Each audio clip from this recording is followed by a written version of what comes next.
किसी को पुरखों की जमीन बेचकर भी चैन नहीं, और कोई गुब्बारे बेचकर ही सो गया सुकून से। नमस्ते दोस्तों, मैं हरीश छाबड़ा आप सभी का तहे दिल से स्वागत करता हूँ और हाजिर हूँ एक छोटी सी कहानी के साथ। कहानी एक साधु की, जिनका घर एक नदी के किनारे था और वहां वो अपनी बीवी के साथ रहते थे। उन दोनों की कोई संतान नहीं थी।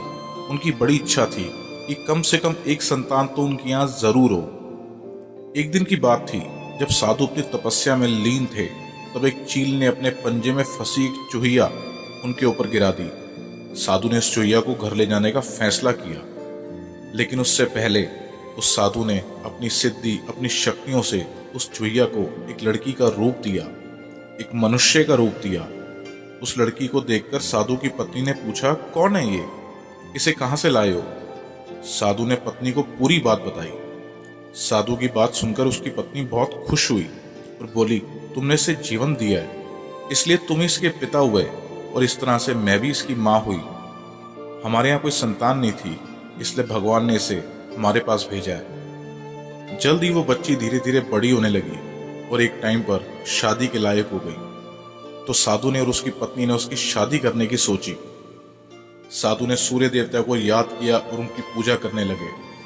जब सूर्य देव सामने प्रकट हुए तो उन्होंने अपनी बेटी की शादी का प्रस्ताव उनके सामने रखा, लेकिन बेटी ने सूर्य देव से क्षमा मांगते हुए शादी करने से इनकार कर दिया और रीजन बताया कि पिताजी ये तो बहुत गर्म है, मैं इनसे शादी नहीं कर सकती। निराश साधु ने सूर्य देवता से कहा कि प्रभु आप ही कुछ सुझाव दीजिए कि मैं अपनी बेटी की शादी कहाँ करूं। सूर्य देवता ने कहा कि आप अपनी बेटी की शादी बादलों के देवता के साथ रचाइए, वो ठीक बैठेगी, क्योंकि वो सूर्य की गर्मी से उसकी रक्षा कर सकते हैं। साधु ने बादल देवता को याद किया, उनकी पूजा की। जब वो प्रकट हुए तो उनके आगे अपनी बेटी की शादी का प्रस्ताव रखा, लेकिन इस बार भी लड़की ने शादी करने से मना कर दिया और बोली, मैं इस काले व्यक्ति से शादी नहीं करूंगी, और इसके अलावा मुझे बादलों की गरज से बहुत डर भी लगता है। अब साधु फिर उदास हो गया। उसने बादल देवता से अनुरोध किया कि प्रभु आप ही कुछ सुझाव दीजिए कि मैं अपनी बेटी की शादी कहाँ करूं।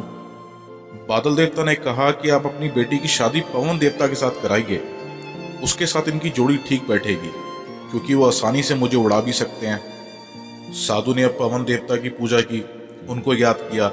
जब वो प्रकट हुए तो उनके सामने अपनी बेटी की शादी का प्रस्ताव रखा, लेकिन बेटी ने इस बार भी शादी से मना कर दिया और रीजन बताया कि मैं ऐसे किसी अस्थिर आदमी से शादी नहीं कर सकती जो यहाँ वहां उड़ता रहता है। साधु काफी परेशान हो गया। अब उसने पवन देवता से पूछा कि आप ही कुछ सुझाव दीजिए कि मैं अपनी बेटी की शादी कहाँ करूं, किसके साथ रचाऊं। तो पवन देव ने जवाब दिया, पर्वतों के राजा बहुत मजबूत हैं और बहुत स्थिर भी हैं, वो बहती हुई हवा को भी आसानी से रोक सकते हैं। आप उनसे अपनी बेटी की शादी कराइए, वो जोड़ी ठीक बैठेगी। साधु पर्वत राजा के पास गया और उनसे अपनी लड़की की शादी का प्रस्ताव रखने लगा, और लड़की ने इस बार भी शादी से मना कर दिया और रीजन ये बताया कि मैं किसी ऐसे इंसान से शादी नहीं कर सकती जो इतना कठोर हो, इतना ठंडा हो। लड़की ने साधु से किसी नर्म वर को खोजने को कहा। तो ये बात सुनकर साधु ने फिर पर्वतराज से ही सलाह मांगी कि आप ही कुछ सुझाव दीजिए कि मैं अपनी बेटी की शादी कहाँ करूं। तो पर्वतराज ने जवाब दिया, किसी चूहे के साथ आप अपनी लड़की की जोड़ी सजाइए, वो ठीक रहेगी, क्योंकि वो नर्म भी है और आसानी से किसी पर्वत में बिल भी बना सकता है। इस बार लड़की को पर्वतराज का सुझाव बहुत पसंद आया और लड़की की हाँ सुनकर साधु काफी हैरान था और मन ही मन सोचने लगा, भाग्य का खेल कितना निराला है। मैंने इस लड़की को जानवर से इंसान बनाया, लेकिन इसकी थोड़ा और की चाहत ने इंसान से जानवर बनने पे मजबूर कर दिया। साधु को ना चाहते हुए भी अपनी सिद्धि और अपनी शक्तियों से उस लड़की को वापस से चूहिया बनाना पड़ा। उनकी शादी होने के बाद साधु मुस्कुराते हुए अपने घर चले गए। दोस्तों, मैं इस छोटी सी कहानी के माध्यम से आप लोगों से सिर्फ ये कहना चाहता हूँ, थोड़ा और की चाहत इंसान को ले डूबती है।